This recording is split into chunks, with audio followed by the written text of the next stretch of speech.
예, 여러분 반갑습니다. 어반입니다. 오늘 이야기 주제는요, 똑똑한 사람은 이미 헬조선을 탈출하고 있다. 뭐 약간 여기랑 관련된 이야기를 할 예정입니다. 일단은 지금 현재 뭐 저도 이렇게 헬조선 탈출에 대해서 얘기를 많이 하잖아. 그리고 여러분들에게 항상 강조하는 게 자산을 많이 쌓아둬라 라는 얘기를 제가 많이 하죠. 조금 더 아끼고 오마카세 이런 거 먹지 말고 그냥 짜장면 먹어. 짜장면 맛있잖아. 잠깐만. 짜장면 얘기 나니까 짜장면 너무 먹고 싶다. 나 안 그래도 어제 술 많이 마셨거든. 짜장면 해장 좋잖아. 근데 지금 실제로 그 탈출을 하고 있는 사람들이 점점 많아지고 있습니다. 역대급으로 계속 늘어나고 있어요. 한국을 탈출하는 사람들은. 그래서 뭐 그중에 최근에는 어떤 사람들이 많이 탈출했을까 보면 돈 많은 사람들, 자산가들이 보통 많이 탈출합니다. 그래서 자산가들이 탈출한 나라를 보면 이제 상속세, 증여세 같은 게 없는 나라. 실제로 이런 게 없는 나라들이 되게 많거든. 근데 이게 자산이라는 게 많이 쌓아뒀잖아. 근데 쌓는 과정에서 이미 세금을 낸단 말이야. 근데 또 내라고 하니까 빡치잖아.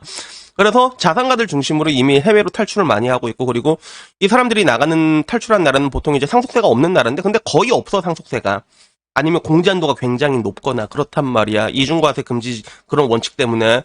그래가지고 일단은 자산가들이 많이 탈출을 하고 있는 게 있는데, 근데 문제는 똑똑한 사람들, 그런 사람들도 이미 탈출을 하고 있더라고. 그리고 어떻게 보면 이게 하나의 인재 유출이라고 할 수 있는데, 근데 이게 내가 보기엔 좀 약간 심각한 문제라고 볼 수 있더라고. 그래서 제가 보는 채널 중에서 박정훈의 지식한방이라고 있는데, 이 아저씨는 그 사자들이 난무하는 유튜브에서 보기 드문 진짜 아저씨인데, 이 아저씨가 이 썸네일이 한국이 싫어서 아이고 우리 개나 있다 그지? 그래서 한국을 탈출하는 청년들 최악의 두뇌 유출 사태라는 제목으로 영상을 하나 올렸는데, 아 요거는 내가 조금 한번 빨대를 한번 꼽아야겠다 싶어가지고 이렇게 영상을 찍게 되는 겁니다.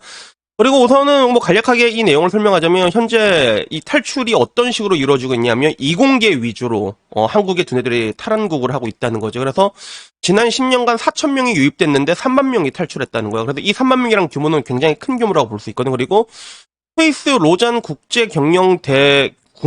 국제경영개발대학원에서 한국의 두뇌 유출 지수를 봤는데, 한국의 두뇌 유출 지수가 이게 24위, 33위, 36인데, 근데 이게 낮아지는 게 아니라 높아지고 있는 거야. 0에 가까울수록 인재가 유출되는 거거든. 그러니까 이게 24위, 33위, 36에서 덜 떨어진 게 아니라 계속 올라가고 있는 겁니다. 이게 계속 올라가고 있는 거야.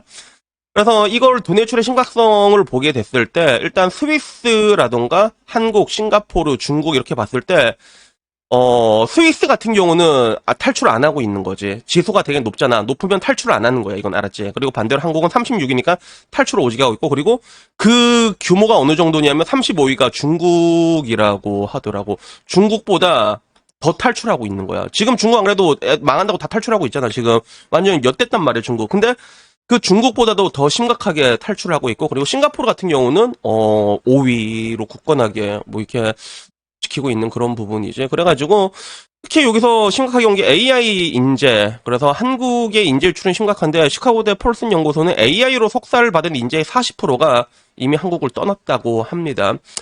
그래서 지금 와서는 사실상 이런 인재들이라던가 아니면 이제 인구 유치를 위한 전쟁이 계속되고 있거든. 그래서 포르투갈 같은 경우는 인재 유출을 막기 위해서 청년 세금 감면 이런 것들을 해주고 있단 말이야. 감액을 세금을 감면한 게 있고, 참고로 포르투갈 같은 경우는 이제 디지털 노마드 비자라고 해갖고 디지털 노마드를 오히려 이제 끌어당기고 있습니다. 끌어당기고 있어. 그래서 이게 소득 인증이 월 한 400 정도 인증되면 여기 2년 정도 거주하면 영주권을 또 주는데 파격적이지. 근데 이게 좀 문제가 많았어. 왜냐하면 이때 그 코로나 때 미국 놈들이 죄다 넘어가가지고, 이때 미국 놈들이 넘어가서 부동산 가격이 겁나 올랐거든. 그래서 요거를 이제 어떻게 좀 이제 태클을 걸었다가, 그러다가 지금 와서 또 다시 어떻게 됐냐면, 이게 2024년 7월 올린 기사인데, 디지털 노마드 적대 정책을 결국엔 또 철회를 했습니다. 그래서 외국인 근로자 유치를 위해서 20% 단일 세율을 제도입. 이거는 어마어마한 거. 유럽에서 20% 단일 세율이란 거는 엄청난 파격적인 혜택이거든.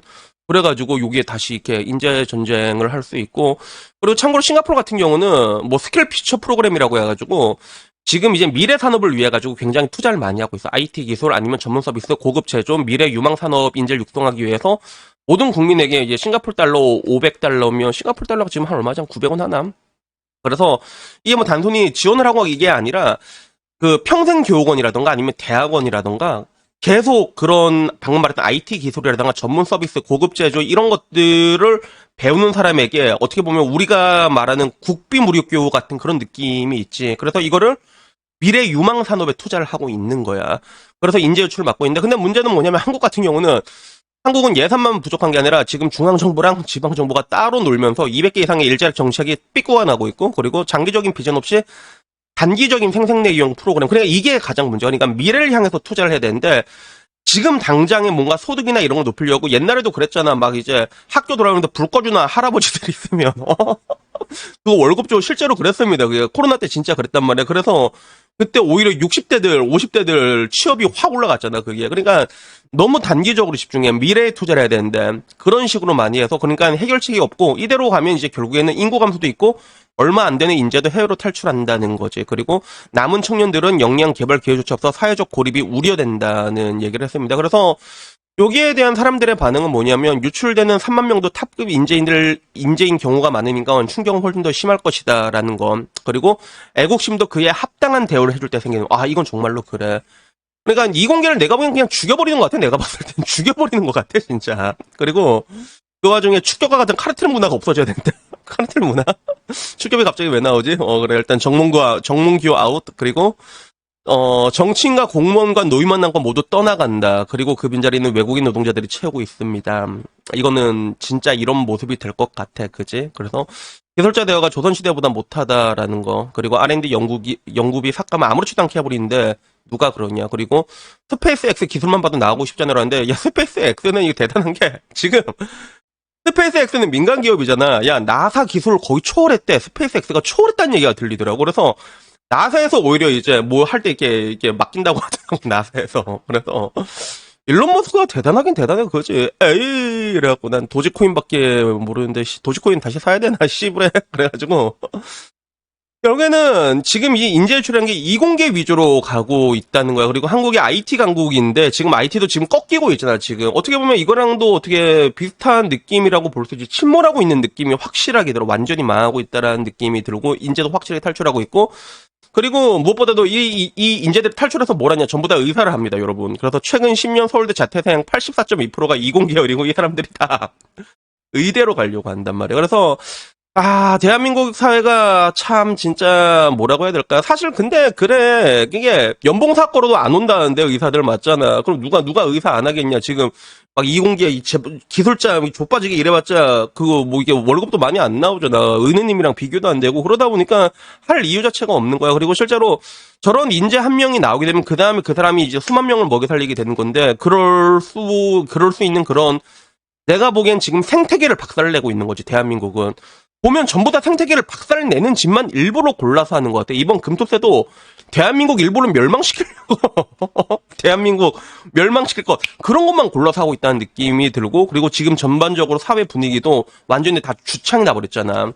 생태계를 완전히 다 박살내는 거고 그 중에서도 이제 이공계 쪽으로 타격이 굉장히 크다는 거죠. 그래서 이런 것들을 컨트롤하는 게 어떻게 보면 정부의 역할, 국가의 역할이라고 할 수 있단 말이야. 내가 늘상 말한 것처럼 훼손되지 않아야 되는 중요한 가치들을 국권이 자리 잡을 수 있게 국가에서 해야 되는데 국가가 하는 짓이 뭐야 지금. 그걸 다 박살내고 있으니까 오히려 다 불질러버리고 박살을 내고 있으니까. 그리고 미래에 대한 건 아무런 관심이 없습니다. 지금 당장 자기 정치가 할 때 어떻게든 좋게 나오려고. 그러니까 노산이라도 괜찮아 이딴 거나 틀고 그치? 미래를 향한 그런 투자가 없다는 거야. 그래가지고 이거는 뭐 제가 늘상 말하자면 대한민국은 이미 망했습니다. 이미 망한 건 결과값이거든. 근데 지금 이 상황이 왔는데도 우리는 그게 왜 망했는지 보고 있는 거란 말이야. 기술자라든가 이공계 두뇌들에 대한 처우도 있다위고 그지? 그 사회에 대한 밸런스를 어떻게 보면 이걸 맞춰야 되는데 그런 것들을 하지도 못하고 그리고 오히려 안 좋은 쪽으로 붙이고 있으니까 그러니까 결국에 나라가 망한 거야. 그래서 나는 옛날에 그 프랑스 피해 혁명 한 번씩 얘기하잖아. 누가 좀 이제 그런 애들 이게 좀 이렇게 그런 것들을 이제 잡아다가 그거 어떻게 좀 이게 법으로 좀 빡세게 때려가지고 그지 사형제도 부활시키고 단두대 옛날에 전원책 아저씨가 했던 말이야 단두대로 보낸다고 그런 게 대한민국에 지금 참 필요하지 않나 뭐 그런 생각이 조금 들어가지고 이 얘기를 해봤습니다. 그래서 여튼간에 뭐 오늘 이야기는 지금 인재들이 굉장히 탈출하고 있고 그리고 문제는 인재뿐만이 아니라 여러분들도 지금 내 유튜브 본 사람을 진짜 탈출 준비를 하고 있는 사람들이 많거든. 그러면 이제 남는 사람들이 누구냐는 거지. 남게 되는 사람들은 아마 지금 흑사병을 뿌리고 있는 그 주체들 있잖아. 심술만 가득해가지고 이제 그 사람들이 이제 죽는 걸 이제 우리가 보게 되지 않을까.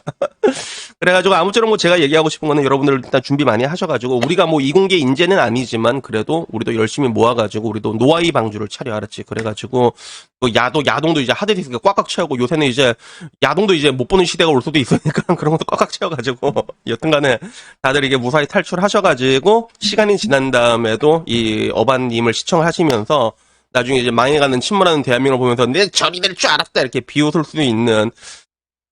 근데 비웃는 건 조금 너무하지, 그지? 비웃는 건 너무한데, 근데, 이 나라는 근데 내가 보기엔 너무 썩었어, 진짜. 너무 썩어가지고, 참, 진짜 좋게 봐주려도 이게 좋게 봐줄 수가 없는 게 참 너무 안타깝다. 그래가지고 오늘은 이 얘기를 한번 해봤습니다. 그러다 통화는 뭐 오늘 이야기는 여기까지고요. 그리고 방금 저 박종훈의 지식한방초 채널 내가 볼 때 굉장히 좋은 거 굉장히 많거든요. 그래서 저런 것들을 보면서도 여러분들의 그런 뭔가 지식 수준을 이렇게 뿜뿜뿜뿜 하시는 여러분들이 되셨으면 좋겠습니다. 여튼 오늘 이야기 여기까지고요. 다음에 조금 더 좋은 이야기로 찾아뵙도록 하겠습니다. 이상입니다. 감사합니다. 땡큐!